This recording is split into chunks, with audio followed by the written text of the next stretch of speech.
Herzlich willkommen zur zweiten Ausgabe unseres Dictus-Interviews. Mein Name ist Lukas Schreiner und auch heute haben wir wieder einen ganz tollen Gast bei uns, Rainer Weichhold. Rainer ist schon jahrelang im Musikbusiness tätig. Er betreut Labels wie GTO Recordings, Break New Soil, Electric Ballroom, Super Friends, Terminal M und ganz, ganz viele mehr. Hat da auch täglich dann mit Künstlern zu tun wie Monika Kruse, Him und ja, ganz viele andere hochkarätige Acts. Ja, Rainer, erste Frage, wie geht's dir erstmal? Und vielleicht kannst du dich trotzdem noch mal in 2, 3 Sätzen vorstellen, was du machst, wo du herkommst. Genau. Also mir geht's sehr gut, Dankeschön. Wir hatten auch gerade ein schönes Mittagessen zusammen.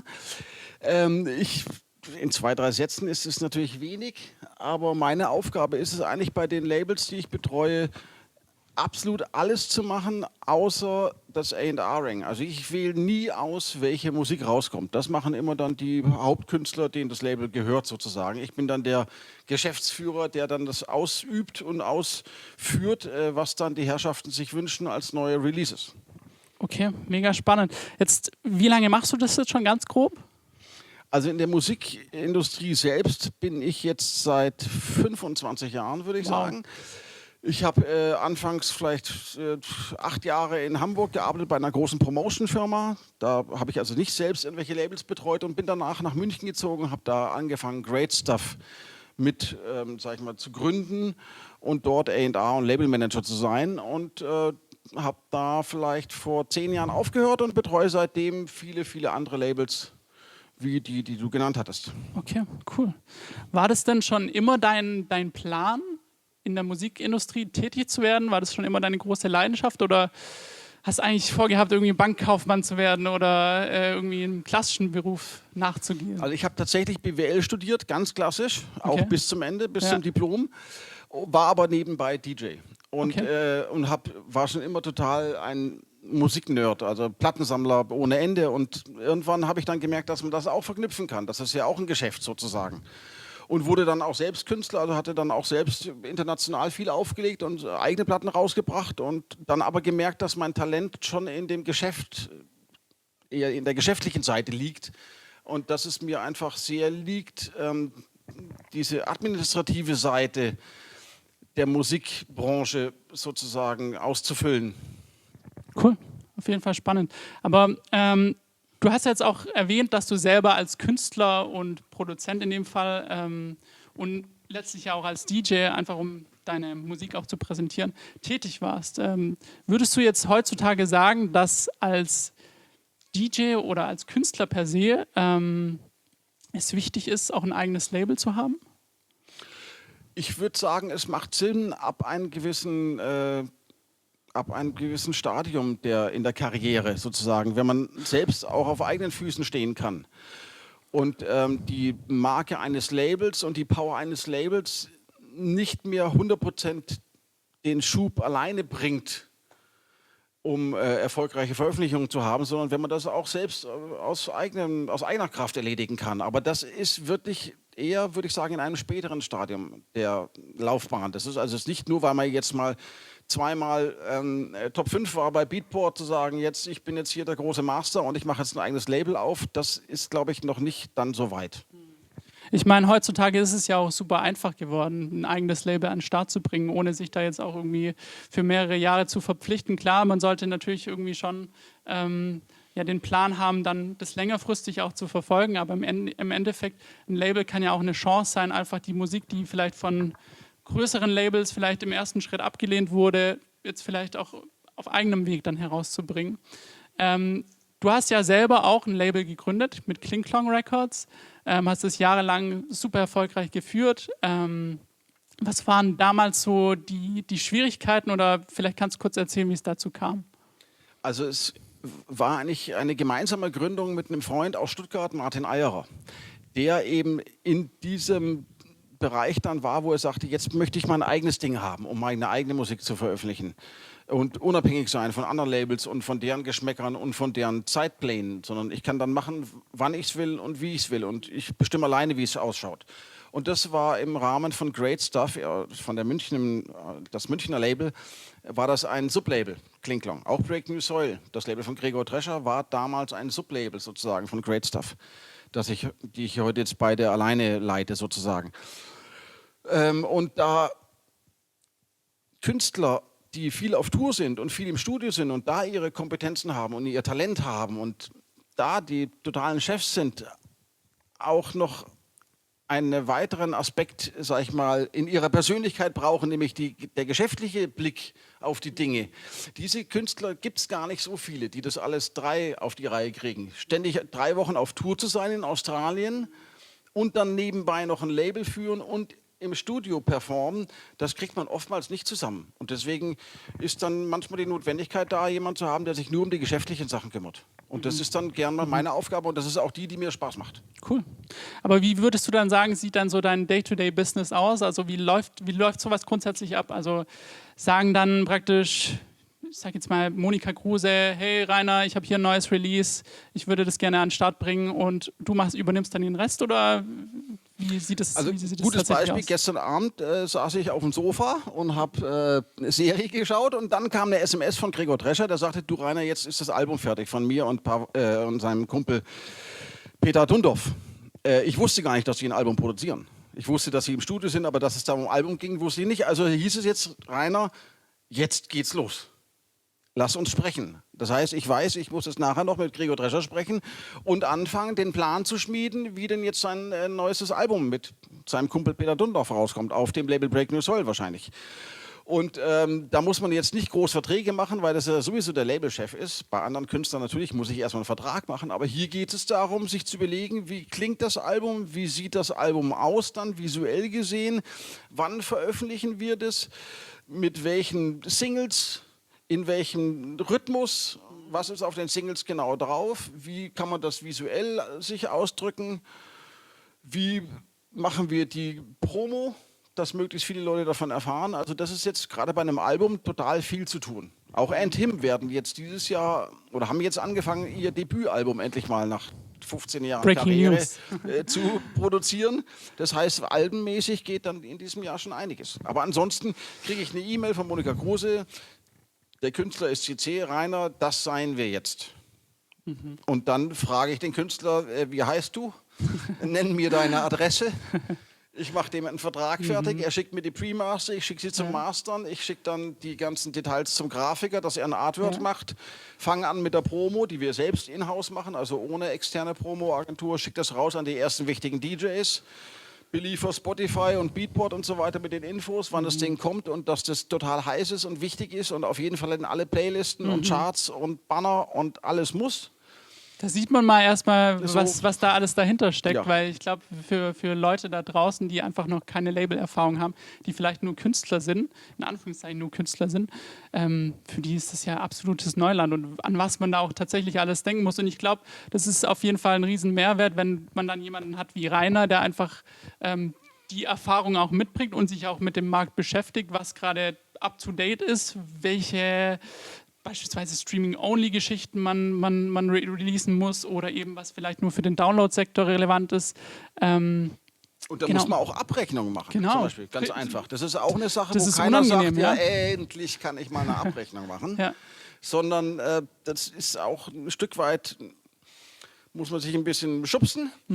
Und wenn jetzt der Künstler selbst nur sein Label macht und dann sagen seine 4 Kumpels, die er ja unter Vertrag hat bei sich auf seinem Label, hey, wann kriege ich eigentlich jetzt die Abrechnung? Die muss ich doch 2-mal im Jahr kriegen und jetzt ist schon längst Deadline gewesen. Dann ist der da vielleicht am Schwimmen. Dann ist es auch aus diesem Grund besser, wenn man das festgezurrt hat und dann so ein Typ wie ich halt diese Abrechnung macht und dann zuverlässig in Time den Künstlern das schickt, damit die auch ihr Geld bekommen, was ihnen zusteht. Jetzt hast du ein paar wichtige Aspekte für so dein Daily Label-Business genannt. Du arbeitest jetzt ja auch schon lange mit uns zusammen. Was war damals so für dich entscheidend bei der Vertriebssuche? Was hat nachher den Ausschlag gegeben, dass du praktisch bei uns gelandet bist? Na, der Ausschlag ist schon wirklich erstmal eine persönliche Sache, dass ich mich mit den Leuten gut verstehe und dass man miteinander harmoniert, weil man muss teilweise sehr eng und sehr oft miteinander telefonieren oder sich auch treffen. Und da ist es natürlich total hilfreich, wenn man sich sympathisch findet, schon ganz einfach und wenn man auf einer Wellenlinie ist und Dann sind natürlich im zweiten Schritt, dann ist es wichtig, dass dann der Vertrieb auch das umsetzen kann, was für das Label wichtig ist und dass auch dann die finanzielle Komponente passt. Und wenn das alles passt, alle drei Aspekte, na dann ist es eine perfekte Zusammenarbeit und so ist es auch bei uns der Fall. Wird von meiner Seite aus jedenfalls. Nee, völlig richtig. Also es ist ja trotzdem ein People's Business und ich meine, bei allen Algorithmen, die heutzutage ablaufen, das Label-Business fungiert mit Menschen und da muss man sich gut verstehen. Klar, da spielen natürlich auch noch andere Sachen eine Rolle, die du auch ja hier so schön erwähnt hast. Aber im Endeffekt, ja, Sympathie ist, glaube ich, der erste Punkt. Und dass die Kommunikation einfach gut läuft, dass man nicht irgendwo eine Info-Ad irgendwas, eine Mail hinschickt und nach 2 Wochen eine Antwort kriegt, sondern dass es auch, manchmal muss es auch eilig sein und dass man dann auch schnell zusammenfindet und schnell Antworten bekommt und Hilfe bekommt. Ja. Cool. Jetzt Rainer, du bist so viele Jahre schon im Musikbusiness tätig und hast ja auch im Endeffekt alle großen Entwicklungen, Weiterentwicklungen von Musik und von den verschiedenen Formaten mitgemacht. Was war für dich so, würdest du sagen, die größte Herausforderung, nicht nur in Bezug jetzt auf die Musik als solches, sondern eben auch auf dein Labelmanagement, auf das Künstlerdasein? Also es war sehr erleichternd, dass man irgendwann nicht mehr den DJs eine Schallplatte als Promo geschickt hat. Weil da hat man praktisch vielleicht 100 Vinylplatten einpacken müssen und etikettieren müssen und frankieren müssen und dann auch noch zur Post bringen müssen, in der Hoffnung, dass dieser DJ überhaupt diese Platte mag. Und man weiß es ja nicht, man hofft nur, dass er diese mag und vielleicht fand er die total müllig und hat sie gleich weggeschmissen und dann war das praktisch dieses Investment in diesen Versand total für den Arsch. Und da bin ich froh, dass man dann irgendwann dem DJ einfach einen Link schicken konnte und ihm sagen, hör doch mal da rein, willst du denn das haben? Und von mir aus auch, früher war das auch, willst du es als Schallplatte haben? Oder soll ich dir eine CD brennen? Oder soll ich dir einen Download-Link schicken? Heutzutage ist es natürlich klar, nur noch ein Link. Aber es gab da auch andere Zeiten und als ich in Hamburg gearbeitet habe, haben wir wöchentlich, sag ich mal, 50.000 Schallplatten an DJs verschickt, umsonst. Von einer Platte praktisch bis zu 1.500 Stück an DJs verschickt, was natürlich eine irre Summe kostet. Heutzutage, freut man sich sehr und es ist fast unmöglich, 1.500 Platten zu verkaufen von einer Vinyl. Das ist ja auch ein riesen Warenwert, der da einfach mal im Umlauf war, ohne dass man irgendwie einen Gewinn damit erzielt hat. Aber es hat sich rentiert für die Labels, sonst hätten sie es ja nicht gemacht. Absolut, ja. Cool. Wir kommen eigentlich schon so ganz grob auch schon ans Ende unseres Interviews. Wir haben uns tatsächlich jetzt noch ein kleines Spiel überlegt.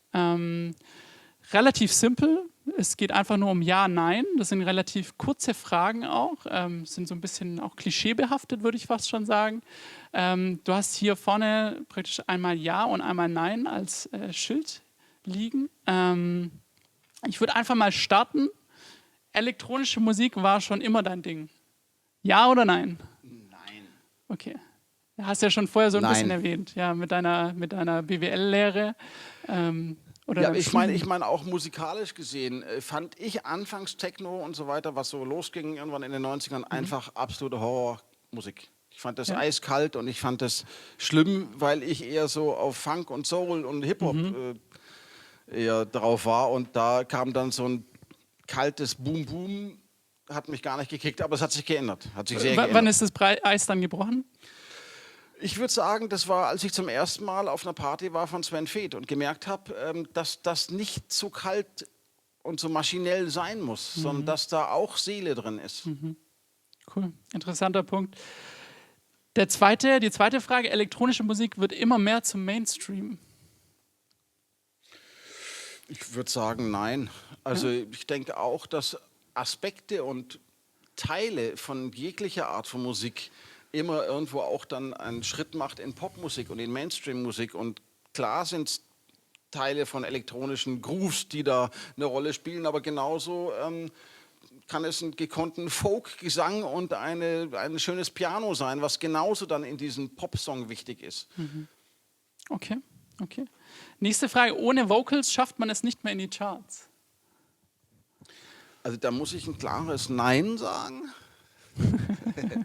Aber es hilft ist auch immer natürlich. Die Frage, in welchen Charts. Es ist die tatsächlich sehr gute Aspekt, die Frage, in welche Charts, aber wenn wir jetzt mal die Pop-Charts, dann ist Es ist einfach generell wichtig, dass ein musikalischer Inhalt drin ist. Und das muss nicht hundertprozentig eine Stimme sein. Das kann auch eine ganz tolle Melodie sein.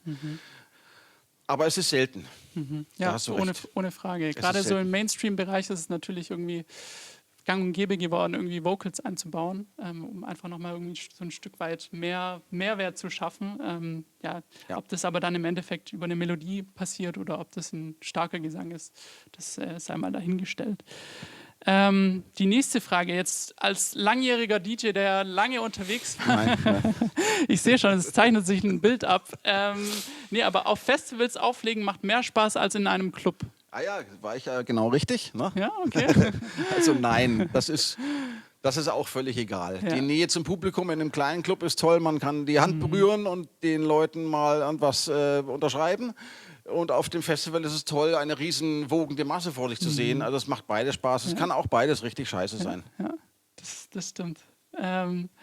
Jeder kann heutzutage DJ werden. Also da tendiere ich zu nein, aber ja. Also nein, also ich glaube, rein technisch gesehen ist das natürlich einfacher, als es vor 30 Jahren war, als man noch mehr in Lehre gehen musste und wie man technisch mit Schallplatten umgeht. Dieser technische Aspekt ist dann jetzt heutzutage nicht mehr so groß. Aber man merkt, dass die Leute dann doch als DJ wirklich langfristig dabei sind, die Charisma haben und wissen, wie man bei einem Set mit den Leuten richtig die auf eine Reise schickt und ihnen was gibt, was sie sich erhoffen und nicht nur aktuelle Hits runterballert oder nur die eigenen Hits runterballert. Und dieses Talent zu haben und dieses Charisma, das kann man oft ja nicht lernen, sondern das ist halt Teil der Persönlichkeit oder nicht. Ja. Und das ist immer schwierig. Und man kann dieses Charisma heute haben oder vor 30 Jahren haben, aber darum geht es dann schließlich, um wirklich langfristig was bewegen zu können. Ja, sehe ich tatsächlich auch so. Also ich glaube, die technische Komponente ist relativ schnell zu erlernen, heutzutage mit YouTube und Co. Und mit diesen ganzen technischen Hilfsmitteln, sei es irgendwie Sync-Key oder Co. Aber ja, so wie du sagst, eine Crowd zu lesen, zu wissen, wann kann ich was spielen, was ist in dem Moment richtig, glaube ich tatsächlich auch, ist was, das hat man oder das hat man einfach nicht. Ja, genau. Ja. Nee, cool, aber relativ einseitiges Spiel. Nein. Theoretisch hätten wir uns auch das Jahrschild sparen können an der Es Stelle. gibt eins hier. Das sieht so aus. Genau. Nee, hat mich super gefreut. Es waren super hilfreiche Insights auch. Ich glaube, für Leute auch, die bis dato noch nie mit Labelmanagement oder Labelbetreuung zu tun hatten. Ja, vielen Dank für deinen Besuch, für die vielen Insights und ich hoffe, wir sehen uns ganz, ganz bald wieder. Und das war die zweite Folge unseres Dictes Interviews und wir sehen uns praktisch beim dritten Interview dann ganz bald wieder. Ciao.